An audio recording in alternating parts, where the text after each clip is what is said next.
दोस्तों, कहानी की शुरुआत होती है एक जोरदार फाइट को दिखाते हुए, जहां कई सारे गुंडे एक आदमी को निशाना बनाए हुए थे। लेकिन ये वन मैन आर्मी इनके सामने झुकता नहीं है, बल्कि एक एक कर इन्हें धूल चटा देता है। और फिर सबका काम तमाम करने के बाद जब माफिया स्टाइल में सिगरेट पी रहा होता है, तो पीछे से कोई इस पर गोली चलाकर इसे मौत की नींद सुला देता है। और फिर इसकी लाश को यहाँ से ले जाकर पूरा एरिया साफ कर सारे सबूत मिटा दिए जाते हैं। लेकिन एक बुलेट शेल यहीं रह जाता है, जो इंसानों की ठोकर के साथ यहाँ से शहर के बीचों बीच चला जाता है। इसके बाद हम फूमिका नाम की एक लड़की को देखते हैं, जो पार्ट टाइम में एक रेस्टोरेंट में जॉब करती है। लेकिन इसका सपना था एक कामयाब इन्फ्लुएंसर बनने का। इसी सिलसिले में ये एक सोशल मीडिया स्टार कातायमा से मुलाकात करने चाहती है, पर यह फूमिका की हेल्प करने की बजाय उसके साथ मिसबिहेव करते हुए उसे ड्रिंक पिलाने लगता है। लेकिन पहले तो ये ड्रिंक पीने से मना कर देती है, पर फिर इसे खुश करने के लिए इसकी बात मान जाती है। और इस तरह दोनों पूरी रात बार में ही गुजार देते हैं। लेकिन कातायमा इसे जॉब नहीं देता। दुखी परेशान होकर जब फूमिका अपने घर जा रही होती है, तो पैर स्लिप होने की वजह से ये सीढ़ियों पर गिर पड़ती है और यहीं इसे जमीन पर बुलेट शेल मिलता है। इस गोली को टच करते ही उसे फ्लैशबैक का सीन दिखाई देने लगता है। लेकिन फूमिका इस पर ज्यादा ध्यान न देकर घर की तरफ निकल जाती है। अपार्टमेंट के पास पहुंचने पर इसे अपनी दोस्त नजर आती है, जिसका नाम था माहो।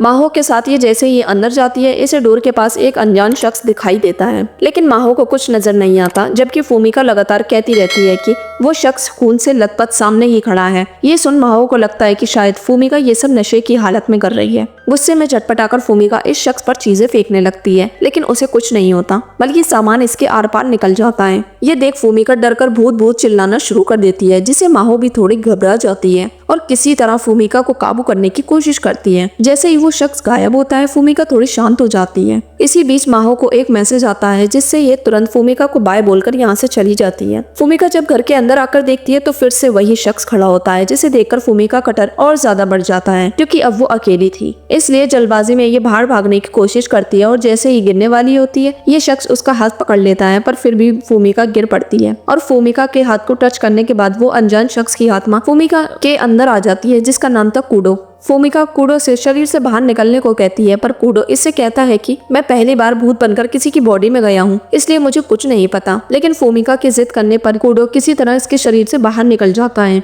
ये देख फूमिका अभी गॉड का शुक्रगुजार कर ही रही थी कि तभी कूडो फिर से इसके सामने आ जाता है और कहता है कि बॉडी में जाना उतना भी अच्छा नहीं था जितना मैंने सोचा था। फिर से कूडो को देख फूमिका डर कर घर से भाग जाती है, लेकिन कूडो बाहर भी इसके सामने आकर खड़ा हो जाता है। दरअसल जब भी फूमिका कूडो से 15 मीटर के रेडियस से दूर जाएगी, कूडो टेलीपोर्ट होकर उसके पास आ जाएगा। कूडो को देखकर फूमिका दोबारा यहाँ से भाग जाती है और जैसे ही एक गली की तरफ जाती है, तो इसे माहो और उसका बॉयफ्रेंड नजर आता है, जो माहो को पैसे न देने पर मार रहा था। ये देख गुस्से में तिलमिलाती हुई फूमिका लड़के के पास जाकर जब इसे रोकने की कोशिश करती है, तो ये उल्टा फूमिका को ही झाड़ देता है और कहता है कि तुम हमारे पर्सनल मैटर से दूर रहो। इतना कहकर के माहो को लेकर यहाँ से चला जाता है। तभी कूडो फूमिका के पास आकर उससे पूछता है कि क्या तुम उसे सजा देना चाहोगी। ये सुन फूमिका थोड़ी डरती है, पर भागती नहीं है। कूडो इसे शांत करते हुए कहता है कि अगर तुम मेरा हाथ पकड़ोगी तो तुम्हें पावर मिल जाएगी, पर फूमिका हाथ पकड़ने से मना कर देती है, क्योंकि उसे डर था कि कूडो फिर से उसकी बॉडी में आ जाएगा। ये देख कूडो उसे समझाता है कि तुम्हें माहो की चोटों पर जरा तरस नहीं आया, दोस्त होने के नाते तुम उसकी मदद नहीं करोगी या। इतने में फिर से फूमिका माहो को पिटते हुए देखती है और फाइनल भूत का हाथ थाम लेती है और कूडो इसकी बॉडी में आकर इसे पावरफुल बना देता है। माहो का बीएफ जैसे ही माहो को मारने के लिए हाथ उठाता है, फूमिका उसका हाथ पकड़कर उसे ही एक जोरदार पंच मार देती है।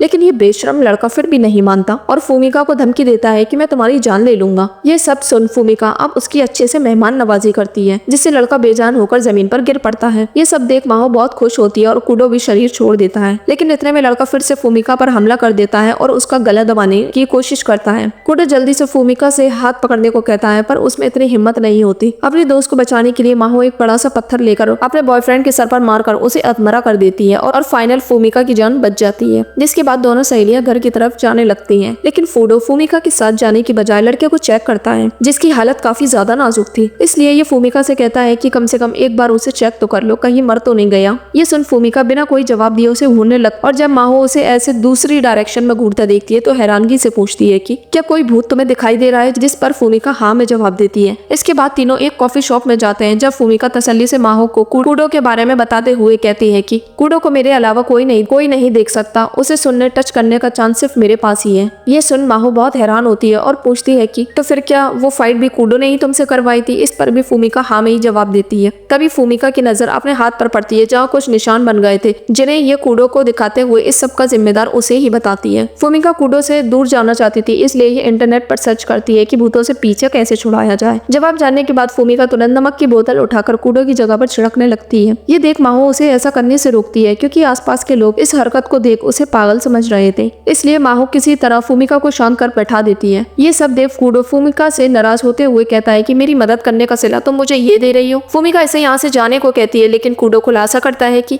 जिस बुलेट शेल को तुमने उठाया था वो गोली मेरी मौत का कारण बनी थी और शायद उसी शेल में मेरी आत्मा कैद हो गई है, इसलिए मुझे ना चाहते हुए भी तुम्हारे साथ रहना पड़ रहा है। ये सुन फूमिका जल्दी से पॉकेट से बुलेट शेल निकालकर टेबल पर रख देती है और ये जानकर बहुत हैरान होती है कि उसे मारा गया है। अब कूडो इसे अपना नाम बताते हुए कहता है कि मैं एक हिटमैन था और एक ऑर्गेनाइजेशन के लिए काम करता था और उसी के किसी एक ग्रुप ने मुझे मौत की नींद सुला दिया। अब जब तक कूडो अपने दुश्मनों को नहीं मारेगा तब तक उसकी आत्मा को शांति नहीं मिलेगी, इसलिए तुम मेरी मदद करो। लेकिन फूमिका उससे साफ इनकार कर देती है कि उसकी कोई हेल्प नहीं करेगी। इतना कहकर वो शॉप से बाहर निकल आती है और माहो से कहती है कि मुझे कोई शौक नहीं है कि मैं हिटमैन का बदला लेने में मदद करूं। कूडो भी ये सारी बात सुन रहा होता है और कहता है कि काश ये कारतूस तुम्हारे हाथ न लगकर किसी सोल्जर को मिल जाता तो वो मेरी मदद जरूर करता। फूमिका माहो को एक अलार्म देते हुए कहती है कि जब भी कूडो मुझे नजर आएगा तो तुम तुरंत पुलिस को कॉल कर बुला लेना। बाद में दोनों सहेलियां अपने अपने रास्ते पर निकल पड़ती हैं और फूमिका एक चर्च के पास जाकर कारतूस को यहीं छोड़ देती है और प्रेयर करती है कि कूडो से उसका पीछा छूट जाए। इतने में फूमिका के पास कतायमा मैसेज करता है और नेरोमी नाम के एक लड़के के साथ एक फोटो भेजता है, जिसे देख फूमिका बहुत खुश होती है। नेरोमी को देख कूडो फूमिका से इसके बारे में सवाल जवाब करता है, जिस पर फूमिका बताती है कि ये सोशल मीडिया का एक बड़ा स्टार है जिसके 70,000 से ज्यादा फॉलोअर्स हैं। ये सुन कूडो भी नेरोमी को फोटो ध्यान से देखकर कहता है कि ये एक बुरा इंसान है। कूडो की बात पर फूमिका इससे सवाल करती है कि तुम इसे कैसे जानते हो। इस सवाल का जवाब कूडो नहीं दे पाता और फूमिका इससे गुस्सा होकर यहाँ से रवाना हो जाती है और यहाँ से सीधा एक बार में जाती है जहाँ इसकी मुलाकात कतायमा और नेरोमी से होती है, जहाँ मस्ती मजाक के बहाने दोनों फूमिका को टच करने की कोशिश करते हैं और ये बात फूमिका भी अच्छे से समझ जाती है। ज्यादा ड्रिंक करने की वजह से फूमिका को अजीब सा लगने लगता है, इसलिए जल्दी से काउंटर पर पेमेंट कर घर जाने लगती है, लेकिन उसके पैर लड़खड़ाने लगते हैं। ये देख फूमिका समझ जाती है कि इन दोनों ने जरूर उसके ड्रिंक में कुछ मिलाया है। फूमिका को इस हाल में देख दोनों बात करते हुए कहते हैं कि इस ड्रग ने तो फूमिका पर बहुत ही जल्दी काम करना शुरू कर दिया। ये सुन फूमिका दोनों को घूरने लगती है और पास में खड़े कूडो से कहती है कि अच्छा हुआ तुमने मुझे बता दिया कि इन दोनों ने मुझे ड्रग्स दिए हैं। दरअसल फूमिका के जाते वक्त कूडो को याद आ जाता है और ये फूमिका को अलर्ट करते हुए कहता है कि वो दोनों लड़कियों को ड्रग्स देकर उनके साथ गलत काम करते हैं और ये बात कूडो को इसलिए पता थी क्योंकि ऑर्गेनाइजेशन के कई लोग ऐसे ड्रग्स बनाकर इन लोगों के साथ साथ कुछ और लोगों को भी बेचते थे। ये सब सुन फूमिका कूडो से कहती है कि अगर उन दोनों ने मेरे साथ ऐसा किया तो मैं तुम्हें अपनी बॉडी में आने की इजाजत दे दूंगी। इस पर कूडो पूछता है कि मुझे तुम्हारी मदद करके क्या मिलेगा। फूमिका जवाब देती है कि उसके बाद मैं तुम्हारी मदद करूंगी। डील फाइनल होने के बाद बारटेंडर फूमिका की ड्रिंक में ड्रग्स मिलाकर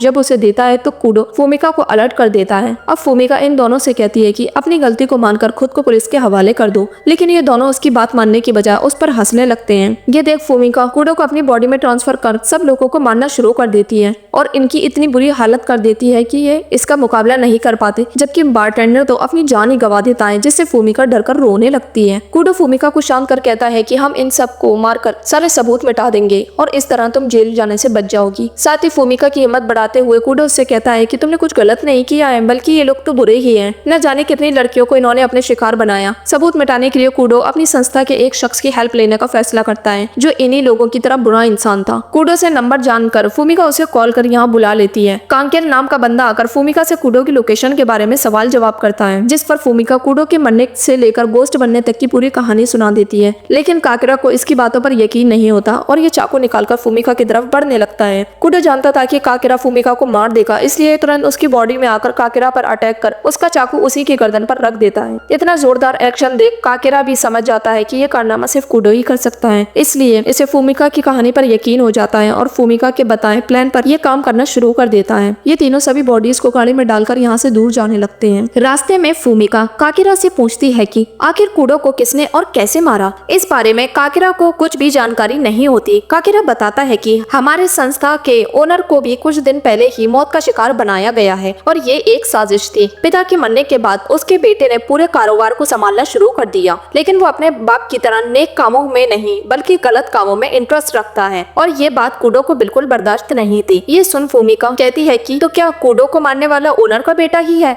लेकिन काकेरा पूरी तरह से श्योर नहीं होता। काकेरा इन्हें उस जगह ले जाता है जहाँ कूडो की डेथ हुई थी। इस जगह को देख कूडो को भी अपना मौत का मंजर याद आने लगता है। खैर काकेरा जल्दी से सभी लोगों को मारकर उन्हें ठिकाने लगा देता है और फिर कूडो और फूमिका को लेकर यहाँ से निकल पड़ता है। देर रात होने की वजह से काकेरा खुद फूमिका को घर ड्रॉप करने जाता है और दोबारा बड़ी हैरानी से पूछता है कि क्या तुम्हें सच में कूडो का गोश्त नजर आता है। इस पर फूमिका हाँ में जवाब देकर घर आ जाता, जहाँ कूडो भी इसी के साथ था। कूडो की वजह से आज फूमिका कतायमा का शिकार बनने से बची थी, इसलिए ये कूडो को थैंक्स बोलती है और कूडो रिवील करता है कि भले ही मैंने जिंदा रहते हुए बहुत से लोगों की जान ली हो, लेकिन भूत बनने के बाद हेल्प करने का जो मजा है वो सच में बहुत स्पेशल है। अब दोनों के बीच अच्छी दोस्ती हो जाती है। दूसरी तरफ हम कूडो की संस्था को देखते हैं, जहां अब नया ओनर इस टेंशन में गुम था कि पता नहीं कूडो मरा भी है या नहीं, और इस बात से ये साबित हो जाता है कि इसी ने कूडो को मरवाया है। इसी कश्मकश के बीच काकेरा इस ओनर के पास आ जाता है और बताता है कि कूडो तो मर गया है पर उसका गोश्त अब भी भटक रहा है, जिसने एक लड़की के शरीर को अपना घर बना लिया है। ये सब सुन ओनर को काकेरा की बातें मजाक लगती हैं, लेकिन ये रिस्क नहीं लेना चाहता था, इसलिए ये अपने आदमियों को सच का पता लगाने को कहता है। लेकिन कूडो इसे वार्न करते हुए कहता है कि अब वो किसी को नहीं छोड़ेगा, सब मारे जाएंगे। ये सुन ओनर अपने आदमियों को फूमिका के घर भेज देता है। इन लोगों के आने की आहट कूडो को भी महसूस हो जाती है और ये जल्दी से फूमिका को उठा के यहाँ से भागने को कहता है, पर इतने में गुंडे इनके दरवाजे पर आ जाते हैं। फूमिका को बचाने के लिए ये उसे अपना हाथ पकड़ने को कहता है। फूमिका भी इसकी बात मान के इसे अपनी बॉडी में ले लेती है और फिर दोनों मिलकर गुंडों पर फायरिंग कर उन्हें सबक सिखाते हैं। बाहर से गोलियां चलते देख गुंडों का लीडर खुश होकर यहाँ घर के अंदर आ जाता है, लेकिन जब ये अपने आदमियों को अधमरी हालत में जमीन पर पड़ा देखता है तो हैरान रह जाता है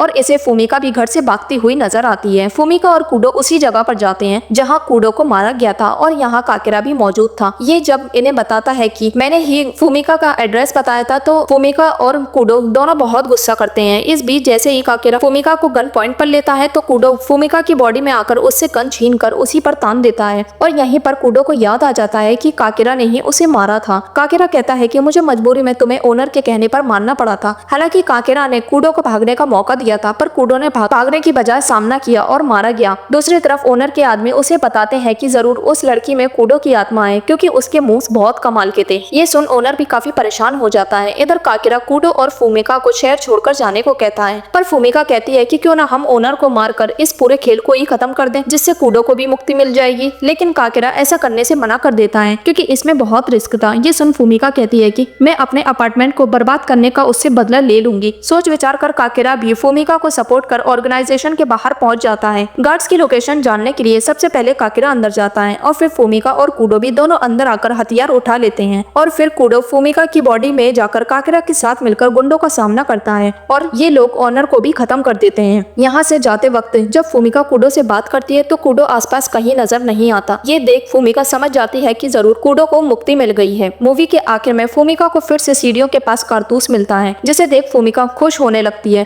क्योंकि उसे उम्मीद थी कि शायद फिर से कूडो उससे मिलने आएगा। और इसी के साथ ये मूवी यहीं खत्म हो जाती है।